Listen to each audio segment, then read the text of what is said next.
Ah? Kau zikir dulu lah baru kau tahu ya. Saya ucapkan selamat HUT fraksi Golkar yang ke-67 57. Semoga di HUT yang ke-57 ini fraksi Golkar selalu menjadi fraksi terdepan dalam memberikan kontribusi kepada pembangunan bangsa dan negara lewat dukungan kepada program-program pemerintah, khususnya Bapak Presiden Prabowo dan Wakil Presiden Mas Gibran Raka Buming Raka. Dan saya yakin dan percaya bahwa seluruh kader yang tergabung dalam fraksi Golkar akan betul-betul mampu melakukan yang terbaik untuk memperjuangkan apa menjadi hak-hak rakyat. Ya.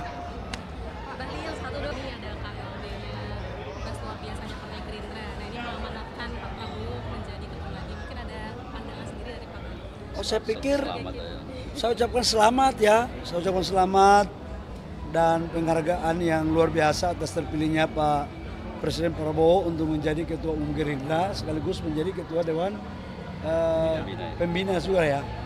Hebatlah, pasti dong. Kita doakan Partai Gerindra ke depan sukses terus, maju terus, sudah bertentu dengan bersama-sama Golkar maju terus ya. Oke. Satu lagi Bang, soal yang Minerba Pak, soal yang Minerba kan balik ya Bang. Iya, kita kan sudah ajukan DIM-nya ya. Kita hargai proses ini sudah berjalan dan ini merupakan inisiatif dari Dewan dan kita sudah ajukan DIM-nya dan sekarang masih dalam pembahasan-pembahasan. Nah, ini kan satu lagi Pak, soal perguruan tinggi kan masih masih belum ini ya, belum deal antara pemerintah dengan DPR RI Pak. Nggak ada yang nggak deal kok. Insya Allah semuanya ada solusi. Karena niatnya dasar pemahamannya itu bagus semuanya ya. Ini kalau ada raja kecil yang menghambat birokrasi Pak ketika pidato dalam acara Muslimat NU di Surabaya Pak. Itu bagaimana Pak soal raja-raja kecil yang mengganggu proses birokrasi terutama saat efisiensi anggaran ini Pak? Saya pikir Bapak Presiden Prabowo kan punya visi dan punya program. Dan untuk menjalankan visi punya program itu harus betul-betul patuh pada apa yang sudah disampaikan oleh pimpinan, dalam ini Presiden. Jangan ada yang menghambat, nggak boleh. Apalagi menteri-menterinya. Kami ini kan pembantu itu kan adalah pembantu Presiden, menteri itu pembantu Presiden. Pembantu aja nggak boleh berbeda sama Presiden, apalagi yang lain. Itu maksudnya ya. Kau zikir dulu lah baru kau tahu ya. Terkait anggaran efisiensi yang Menyangkut efisiensi, ini sebenarnya niatnya itu sangat baik. Efisiensi itu kan untuk memangkas program-program yang bukan menjadi skala prioritas. Rapat-rapat yang terlalu banyak, berangkat-berangkat ya. Terus seminar-seminar. Terus ada beberapa program-program yang mungkin diperiksa yang tidak bisa mewujudkan KPI. Saya pikir itu hal yang wajar aja. Setiap pemimpin kan pasti punya target. Dan untuk Kementerian SDM nggak ada masalah. Sudah. Paling besar di mana Pak? Sektor apa? Kita paling besar itu di infrastrukturnya dulu ya. Jadi kita bikin prioritas dulu, kebutuhan kita adalah kedaulatan energi. Dan tunjangan nggak terkena ya Pak? Nggak. Aman. Terkait pergantian. Ya. Menteri Koperasi, Menteri UMKM, Melki Lakalena, Wakil Ketua Umum yang sekaligus Pak Nusron, Menteri ATR Daun dengan isu penyelesaian lahan dan seluruh jembatan-jembatan, dan Pak Doli, Wakil Ketua Umum Bidang Pemenangan Sumatera dan Wakil Ketua Balik. Ada Kanda Andi Matalata, ada Pak Mekeng, Pak Robert Kardinal. Di usia yang ke-57 tahun sudah barang tentu fraksi Golkar salah satu fraksi yang mempunyai pengalaman panjang dalam membangun dialektika, dinamika, lobby maupun melakukan gerakan-gerakan tanpa bola dalam menggolkan apa yang menjadi arah kebijakan partai untuk kemudian diperjuangkan lewat DPR, baik fraksi maupun alat kelengkapan dewan yang lainnya. Nah, satu penghormatan itu.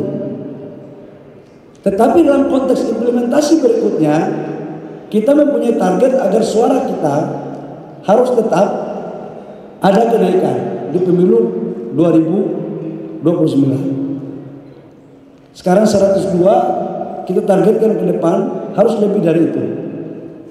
Nah, aset terbesar kita sekarang selain daripada struktur partai dan anggota DPR Kabupaten Kota, aset kita yang paling besar sekarang adalah Bapak Ibu anggota DPR RI fraksi Golkar yang ada pada dalam ruangan hari ini.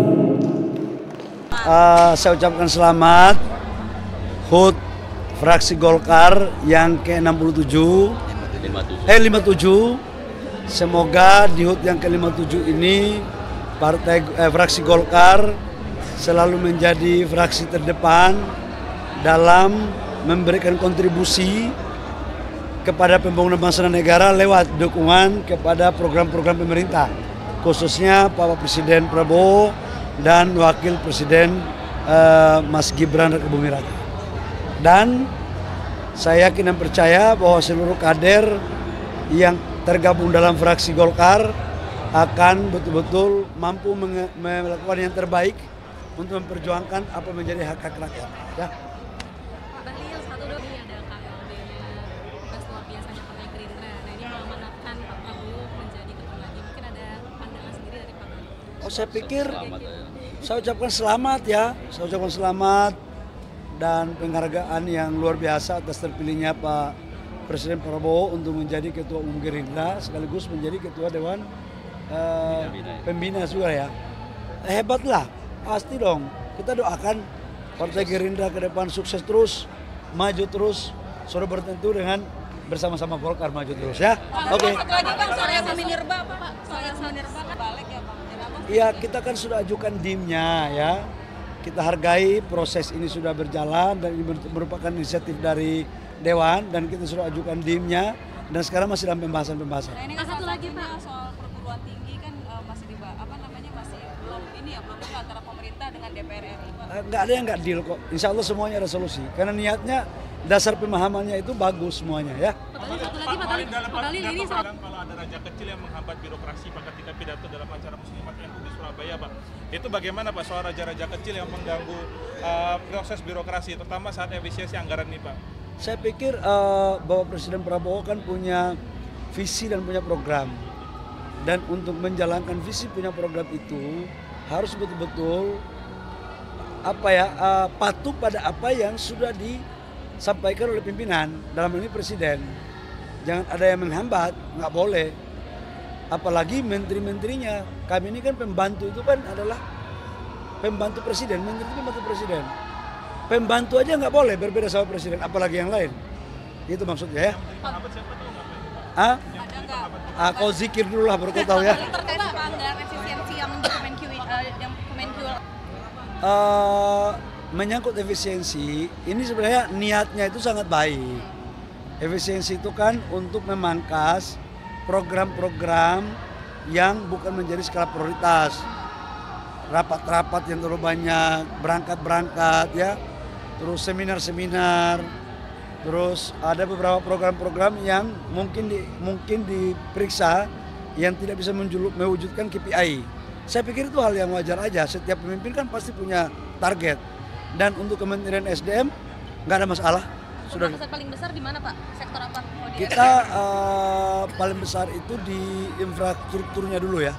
Jadi kita bikin prioritas dulu, kebutuhan kita adalah kedaulatan energi. Dan tunjangan nggak terkena ya Pak? Nggak. Aman.